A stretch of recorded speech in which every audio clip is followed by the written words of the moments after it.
July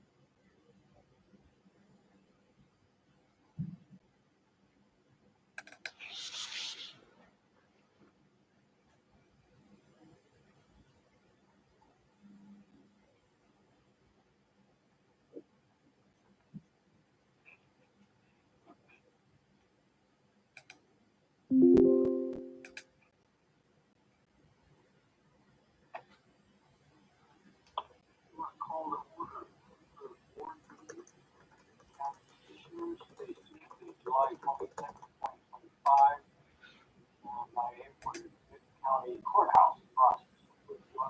Pledge of allegiance.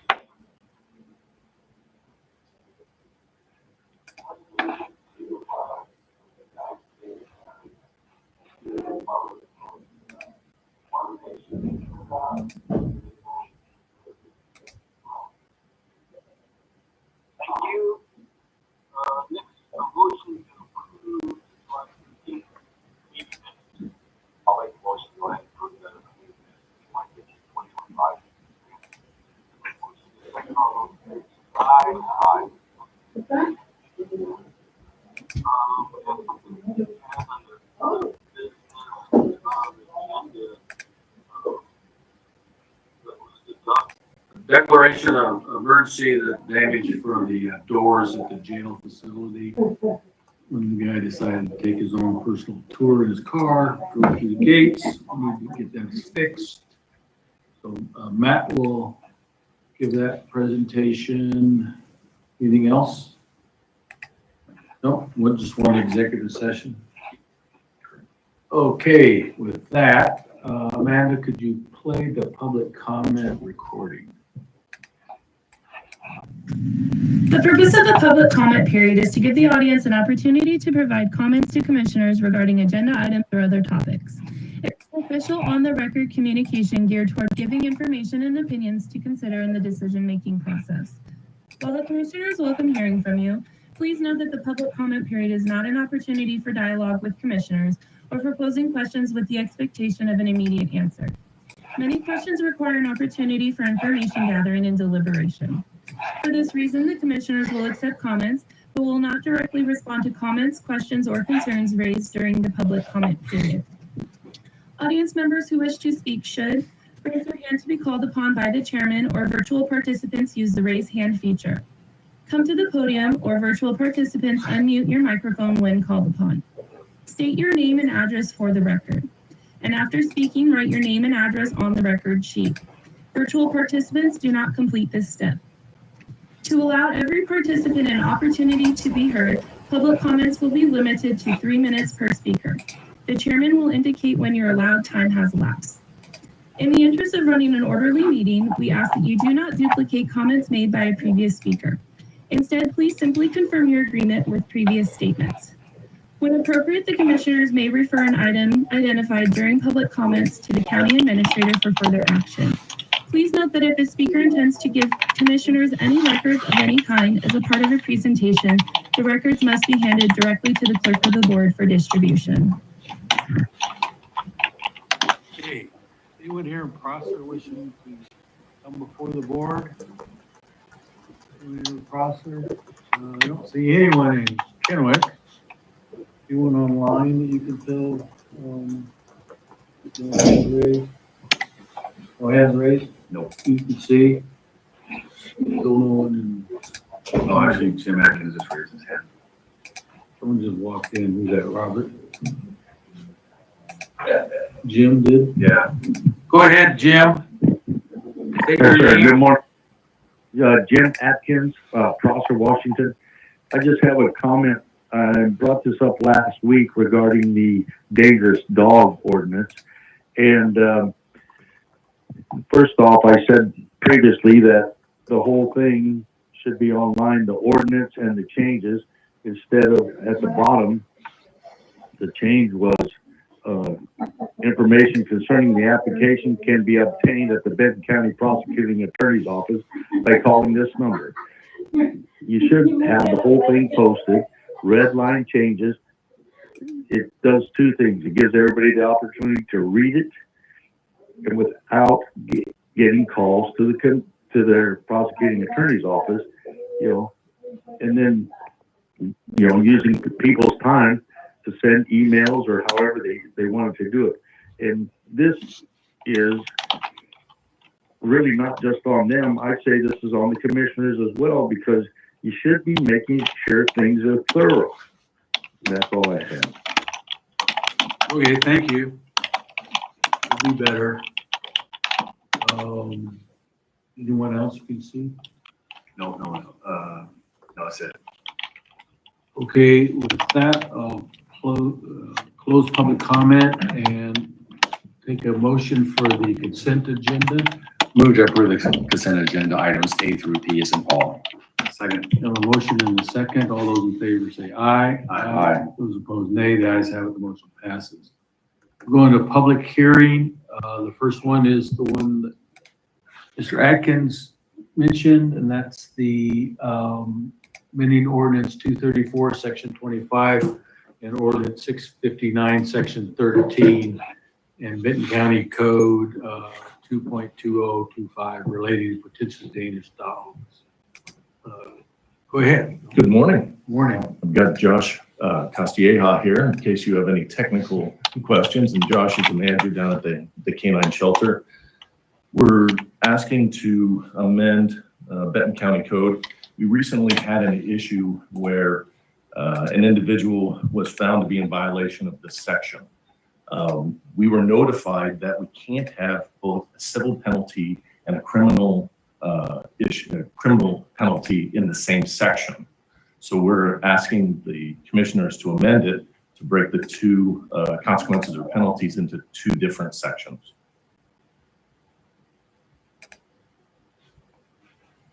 Okay, just I'm looking at the changes in the ordinance. So basically, you're just splitting it in. You're making a new ordinance and Correct. putting the criminal Correct. under the new one. And so that wasn't attached to the public documents when it comes out. The new ordinance.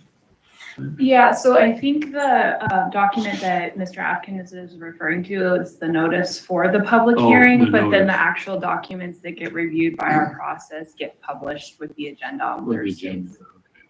Just, they're gonna notice. Okay, any questions for me? No. Pretty straightforward. Yeah, yep. Anything else? Nope. Nope, okay. Okay, with that then, Open the public hearing and. Yeah, open the public hearing on the dangerous dog ordinances, the changes. Anyone wishing to give comment? Don't see anyone here. Jim, you got any comments? Mr. Atkins didn't have his hand raised? I don't see any more hands raised. No? Yeah. Nothing? Yeah. Going once, going twice? Robert's still the only one in Kennewick? Okay, I'll close the public comment on amending the ordinances for dangerous dogs. Have a motion?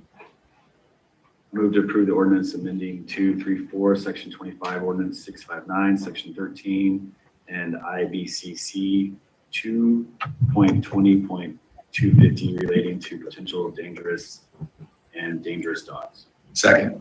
I have a motion and a second. All those in favor say aye. Aye. Those opposed, nay. The ayes have it. The motion passes.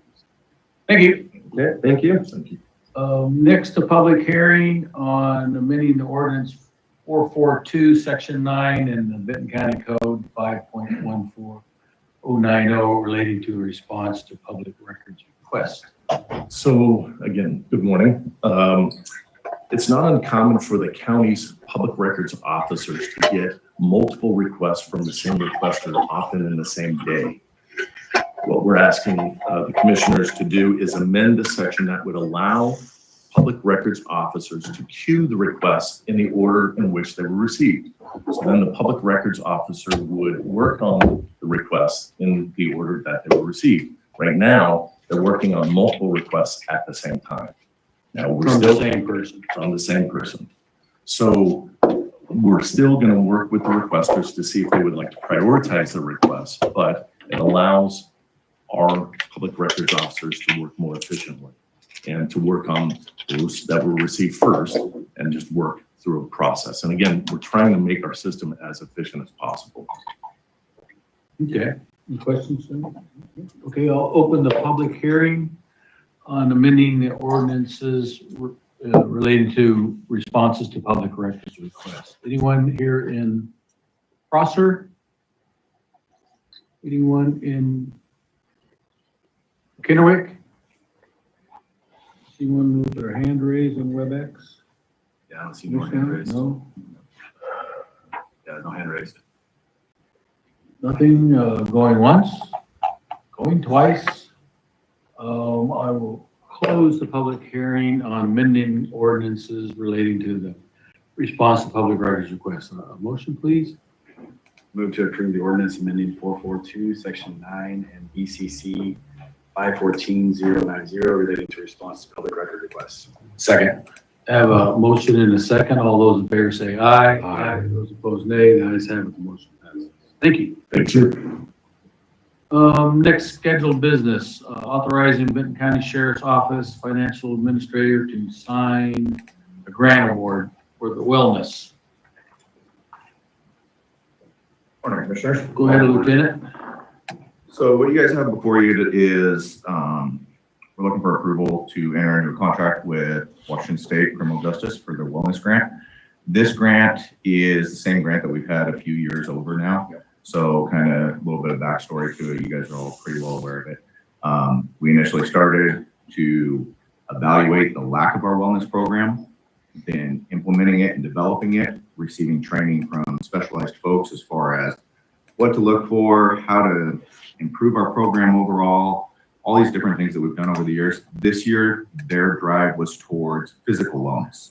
So the grant that we submitted was for some training with peer support folks, get some guys some extra certifications, as well as supplementing our peer support team, and then some of the gym equipment inside of our gym there.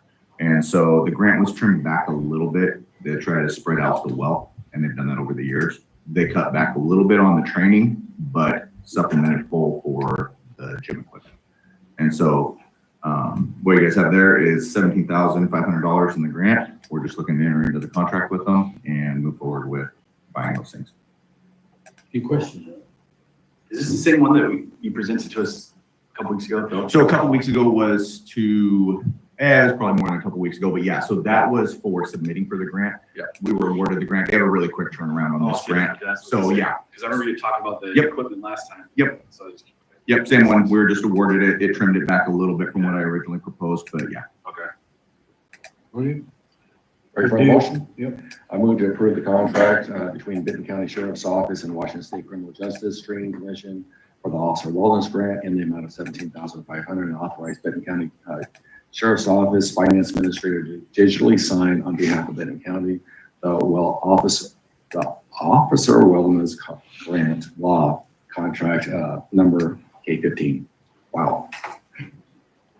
Second. Second. Yeah. Did you get all that? You don't need them to read it again? Well, I heard him say blah. Yeah, It doesn't say blah. blah in there. Okay. Strike that. Okay, motion and a second. All those in favor say aye. Aye. Those opposed, nay. The ayes have it. Thanks. Thanks, Thank you. gentlemen, as always. I need some coffee. Okay, authorizing the District Court Therapeutic Court Coordinator to sign an interagency agreement for grant funding. AOC, that's the Office of Administrative Courts of Benton County. Good morning, Commissioners. Thank you. So first, I'd like an opportunity to update you on the fiscal year 25 grant that we entered into a few months ago. It was for the last quarter of the fiscal year. We just wrapped that up.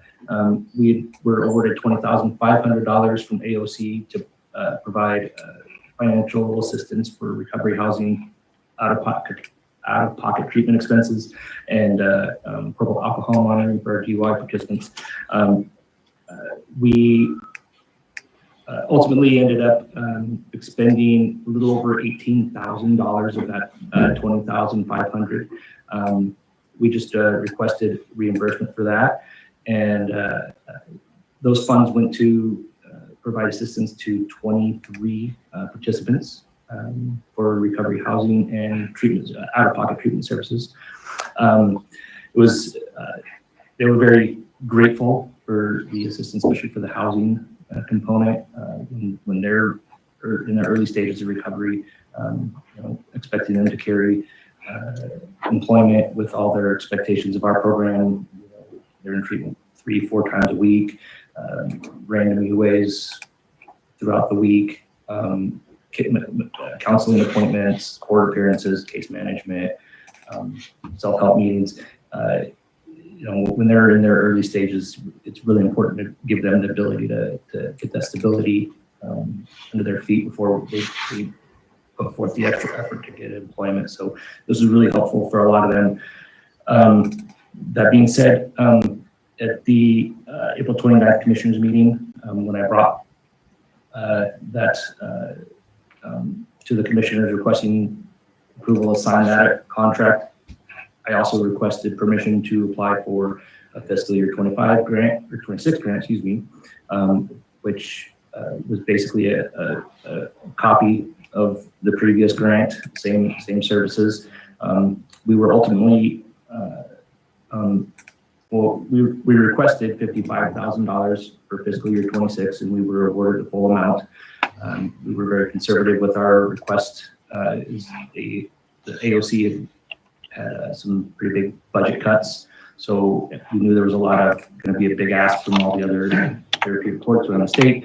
So we were pretty conservative with it. We were one of the few programs that was fully funded with our ask. We have a pretty good reputation with the Administrative Office of the Courts, and so they fully funded us. We are anticipating providing services, financial assistance to upwards of 80 participants over the next year with those funds. I'm here requesting permission to sign off on that grant agreement with AOC on behalf of the Commissioners. Questions?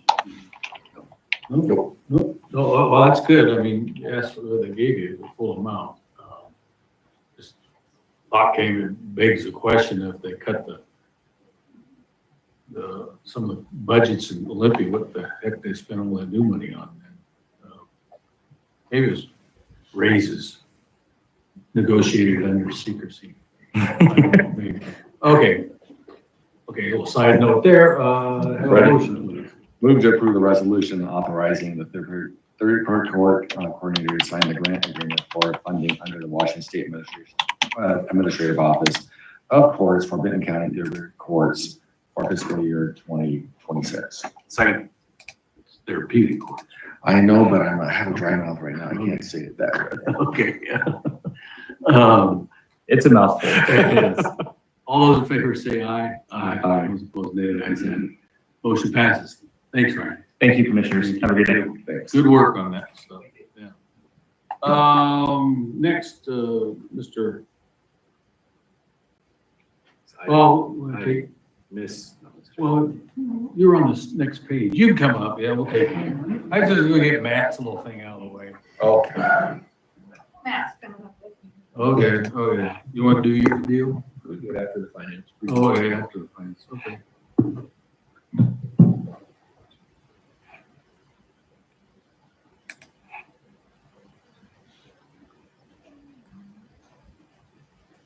All right, so today we're here for our finance presentation for this first 6 months of our 2025-2026 budget cycle.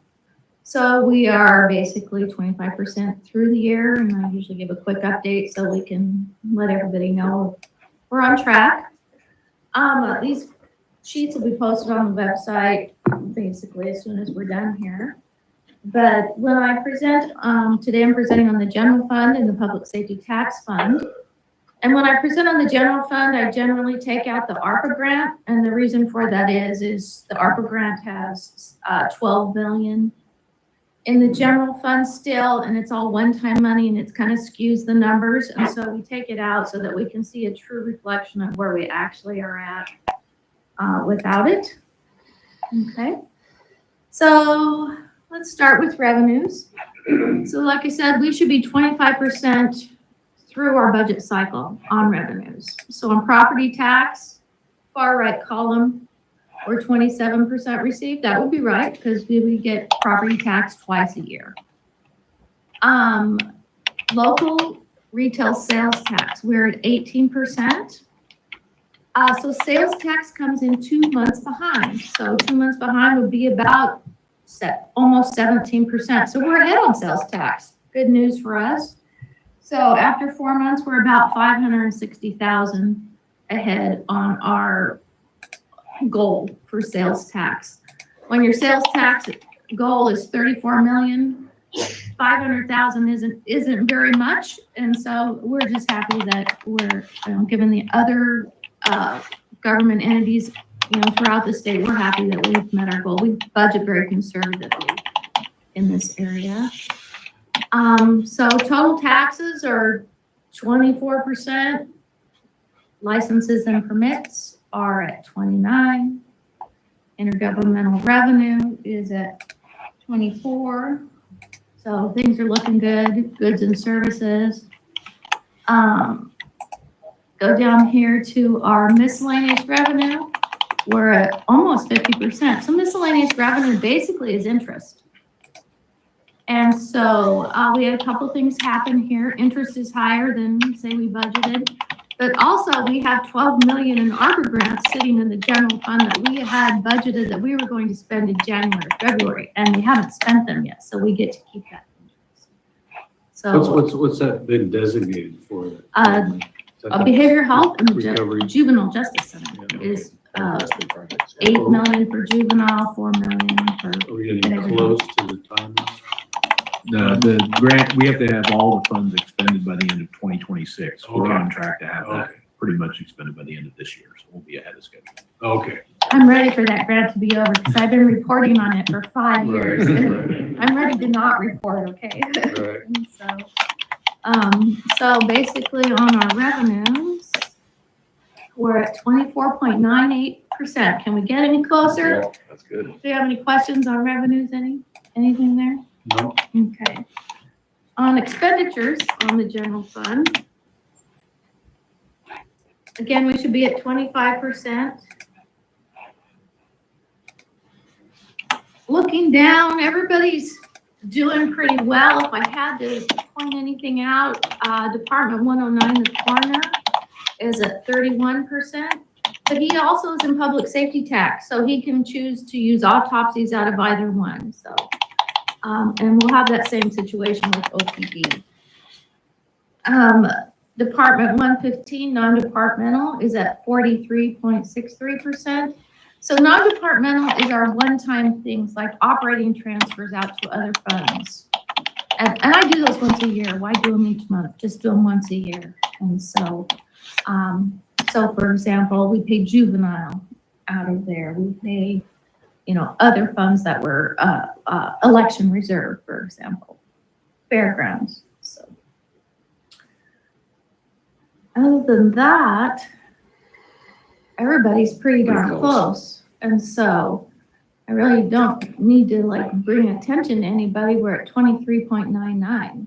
So if I had to say anything about the general fund, we're 25% through the year. Revenues are close to 25. Expenditures are close to 25. I don't see any red flags on any department or anything in particular, which is good news, right? You're like this. So, yeah.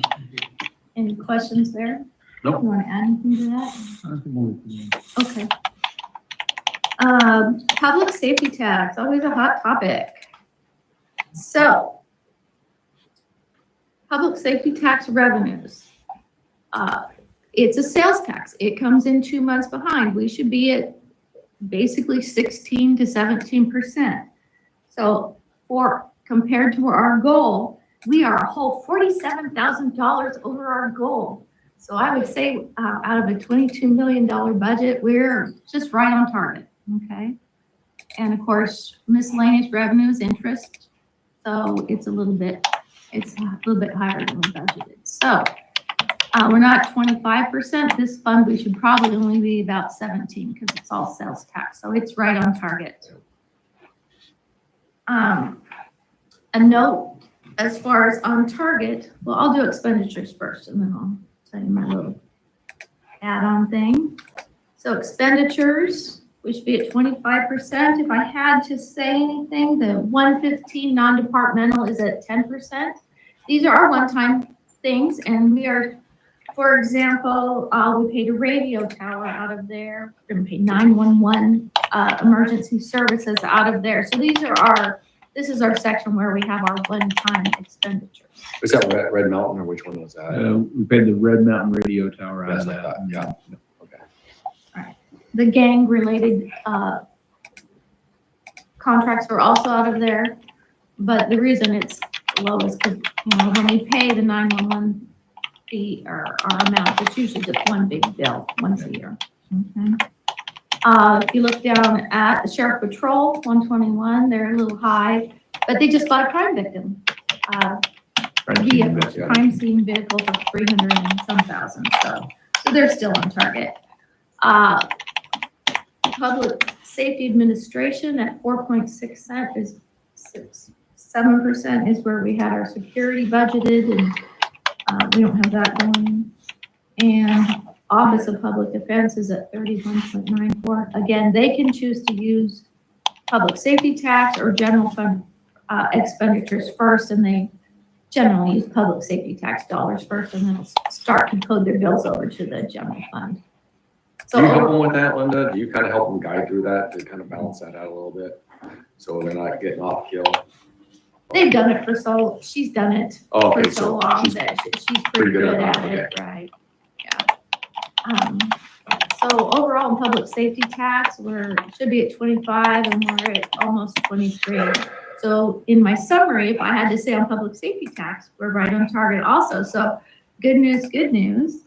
Another interesting tidbit on public safety tax, when we did our budget, over the last 4 or 6 years, we've had a high fund balance, and our goal during budgeting has to always bring that fund balance down, and that was one of our primary things that we did when we budgeted this last cycle. So when we started the year in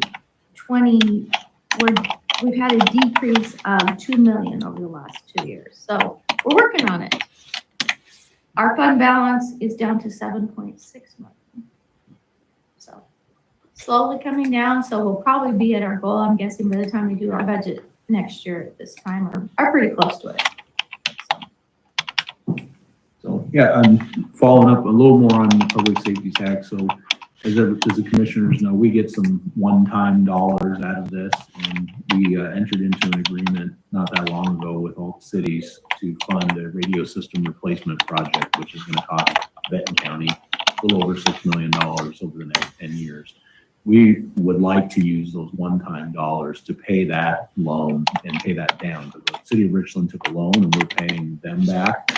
There's no penalty for us paying ahead of time, and there's about 5% interest that's associated with that. So we'd like to use those one-time dollars to knock that interest or knock that principal balance way down over the next couple of years and get that paid off sooner. So rather than go and buy new things, let's pay for the system replacement that we all utilize every day. So that would be something that we'd be looking at doing. Hopefully the board would support paying that off early so that we can then get back to business. We will not have that hanging over our head for 10 years. I think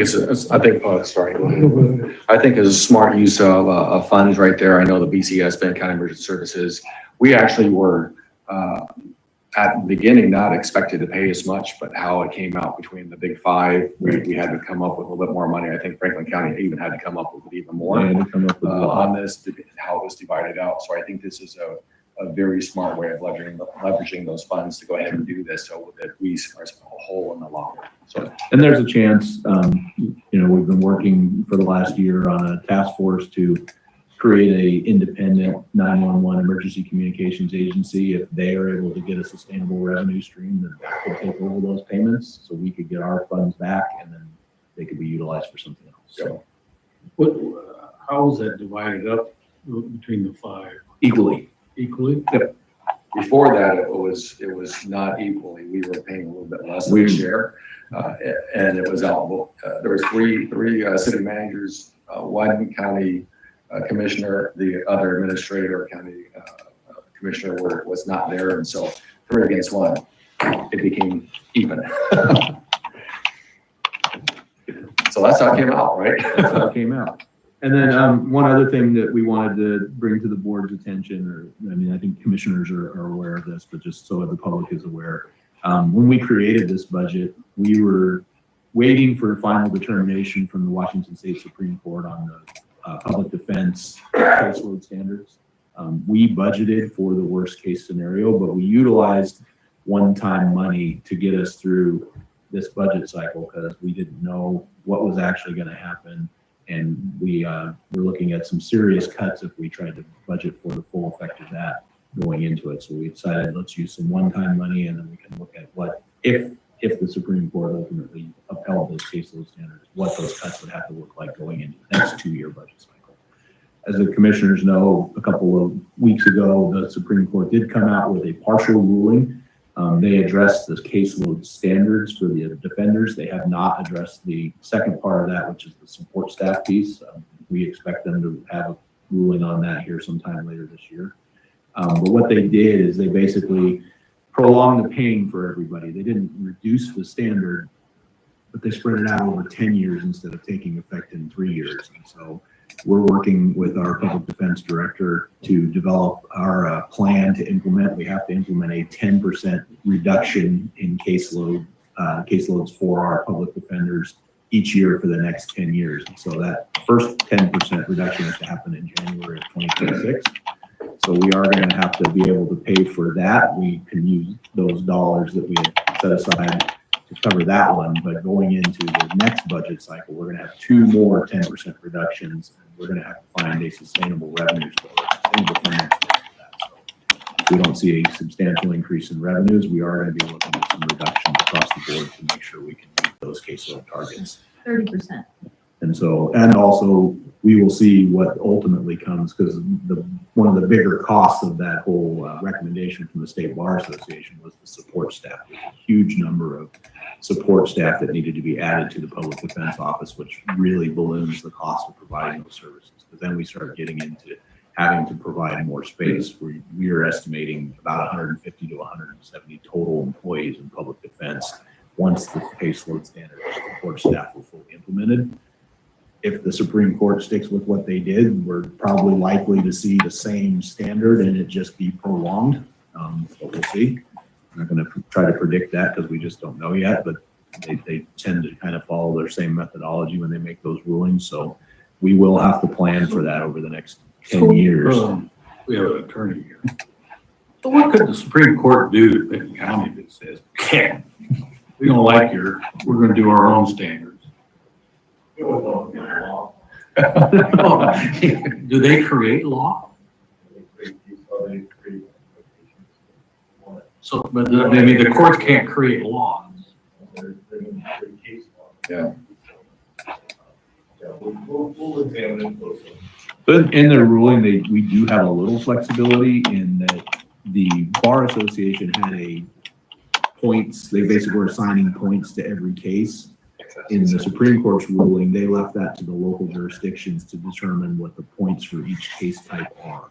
So it's not clear in there, but I think it would be implied that simply saying one case is one case, whether it be a very minor case or a very complicated, is probably not reasonable, but we are given some latitude to determine what those are, so that can help out with the number of cases that we get assigned to each public defense attorneys.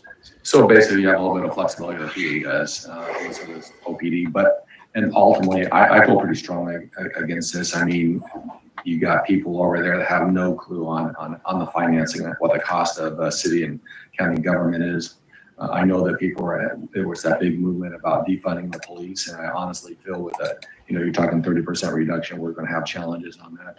Instead of defunding the police, they're defunding Office of Public Defense, which also is defunding public safety. It's just another avenue of going, and I don't like it, but it's something that we're going to have to definitely look through. And I think Maybe that's their ultimate motive is to cut public safety is what they're doing. public safety, but of course then, if you cut public safety, then you don't have as much rest going on and things like that, and then maybe, I don't know.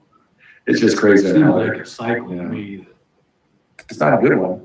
Well, I just think they're a bunch of idiots. Yeah. Because they get elected by idiots, and so.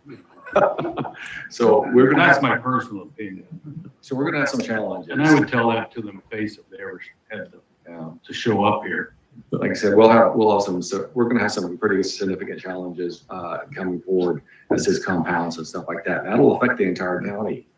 So we're gonna have to really be sharp and be nimble as we move forward. That's for sure. So we brought all this up just to make sure that, because we've heard some people already out there rumbling that, well, we don't have to fund all of the public defense standards that we had planned for, that there's all this extra money in the budget, but that is not the case. We planned for it, and we were gonna have to kind of rob Peter to pay Paul. We don't have to rob Peter now, but that doesn't mean there's extra positions or unfunded things. We're just not gonna have to cut. Peter doesn't have any extra money. We're not gonna have to cut his He budget does at the not. end of the year, so just so you know, but also we are gonna be looking at, like I said, another 20% decrease in those caseload standards in the next budget cycle, which means we're gonna have to come up with more money for attorneys and more money for support staff. So just wanna make sure the board is aware of that, and as we track into the next budget, we'll be watching that pretty closely. And I know if the public can see my face, I'm pretty much stoic on that one. I'm not a fan on it. And I know if they were able to see your guys' face, especially Linda's,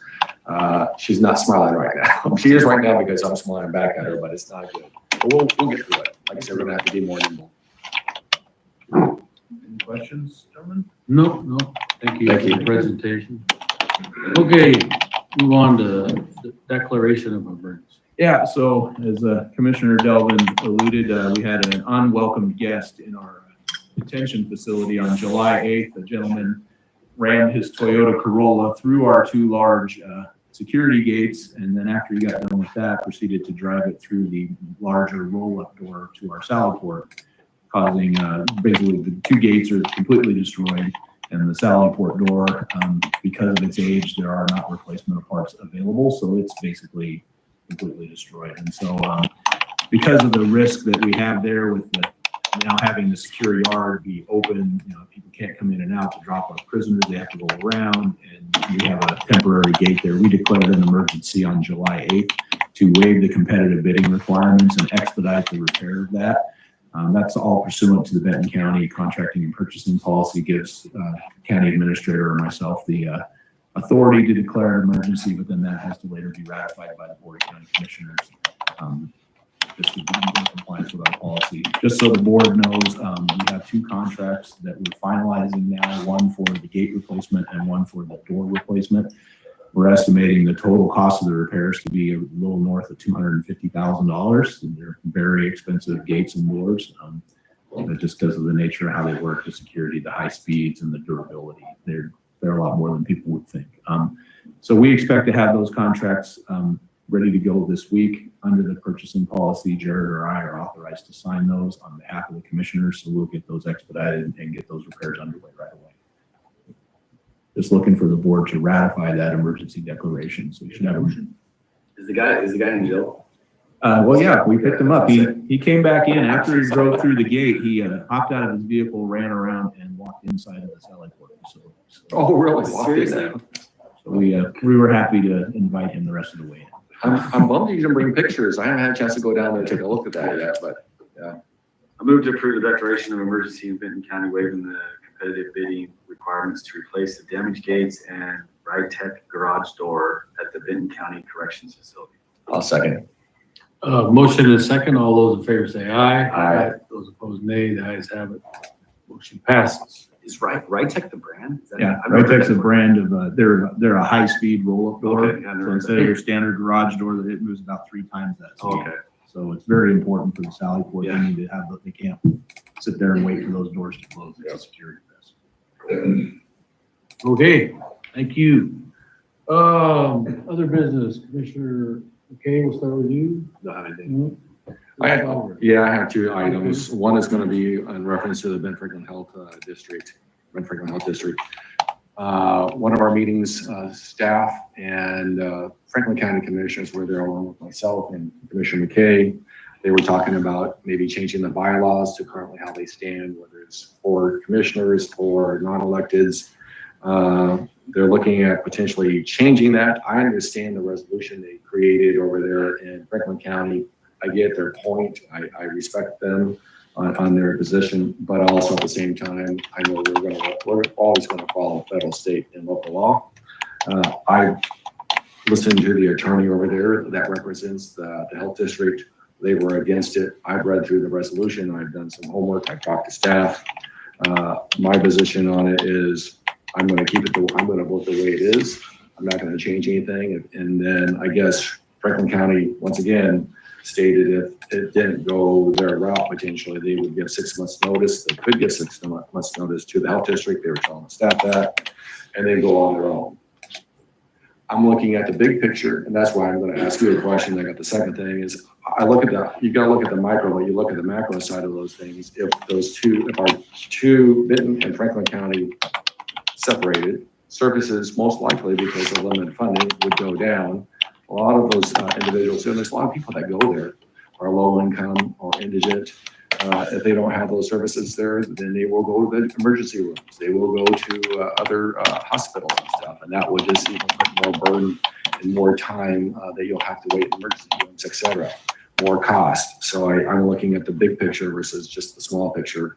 I would recommend, we're both on there, but it's important for me if you would talk to both administrator, deputy administrator, look at the resolution, give them your thought process, because I will take recommendations from staff and from you and how you feel, just to make sure I'm voting right, because this is a big thing for our county. I want to make sure we have a full force, so if I'm going to vote, I want to make sure I'm voting on behalf of you as well, Commissioner, that we do the right thing. So if you have any questions or concerns, let them know, and then maybe I will reverse that vote. But at this point in time, that's where I'm at. But I wanted to get your thought on it and see where you're at, and then I will vote accordingly. Well, just off the top of my head, I mean, it doesn't make sense to me. I mean, even though, we tried to separate ourselves from Franklin County in a lot of ways, now I guess they're signaling that they'd be willing to separate the superior courts now, which is a good thing. I think they can stand on their own when it comes to the superior courts. But that has to be worked out, legislative change. The health district, it seems, I haven't been on the board for a while, but correct me if I'm wrong, but it seems to be operating well. I mean, it struggled through COVID, as all public health agencies did. But it seems to be, from the outside, it seems to be working fine. I just don't know how Franklin County,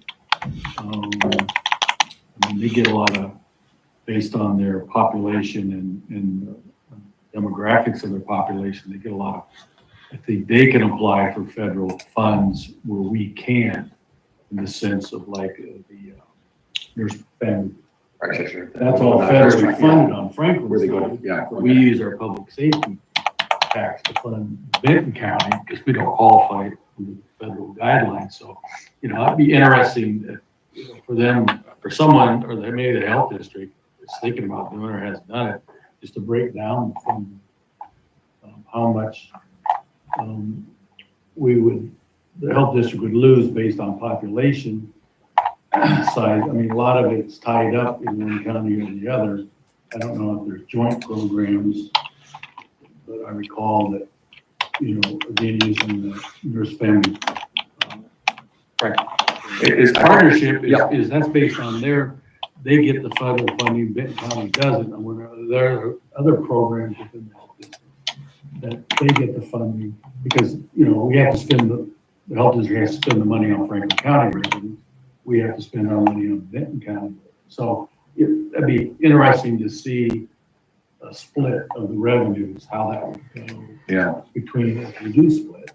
And then, you know, Franklin County come up with more money to cover, I don't know.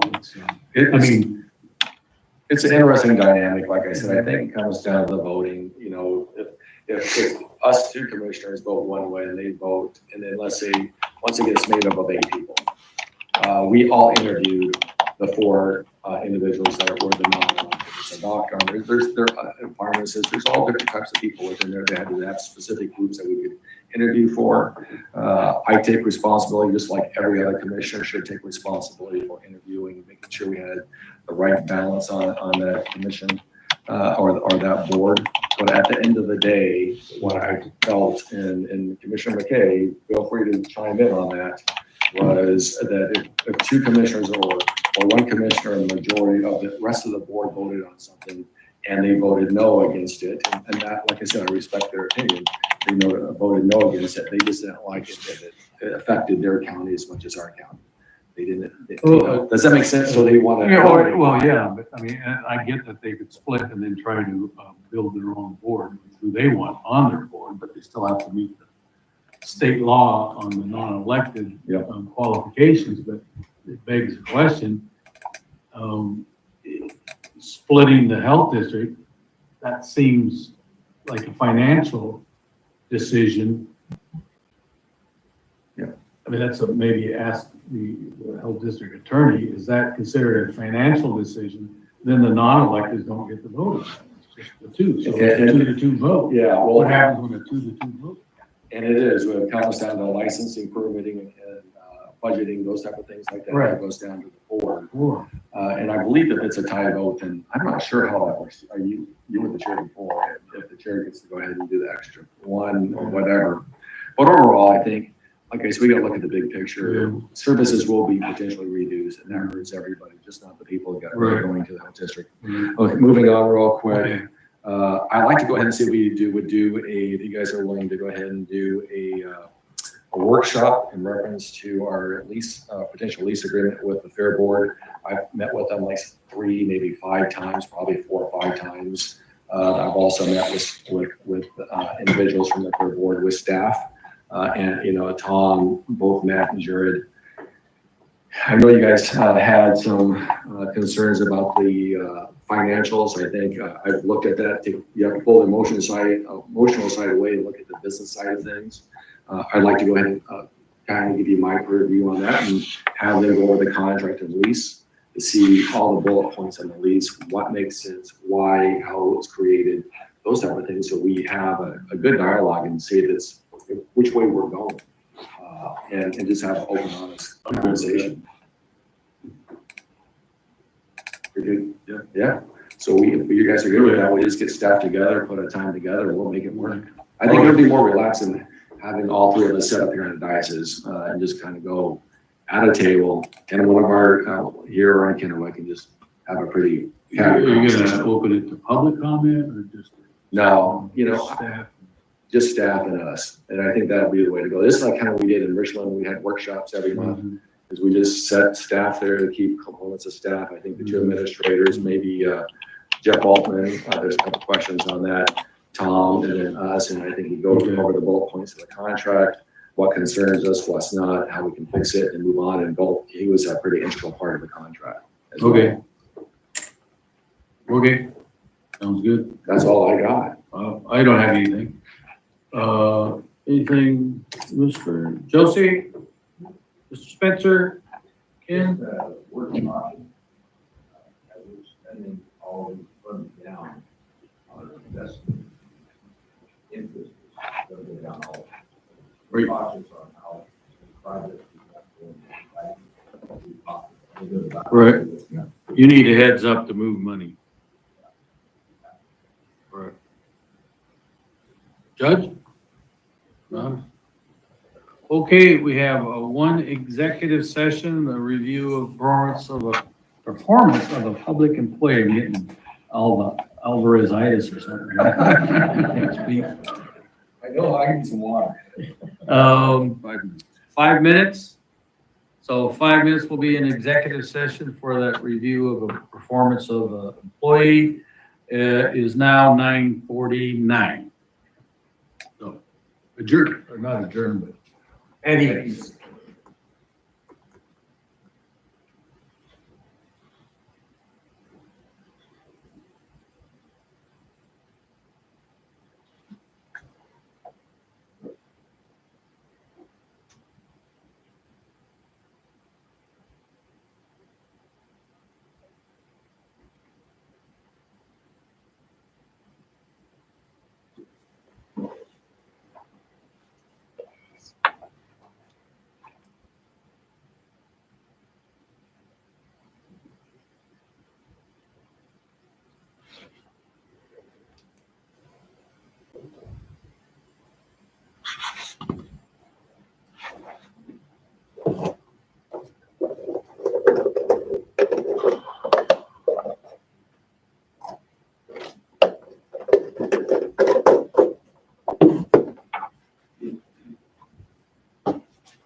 out of executive session. No decisions were made. It's 9:54.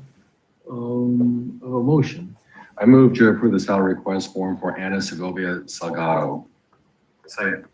I have a motion and a second. All those in favor say aye. Aye. Those opposed, nay. The ayes have it. That was in the prosecutor's office.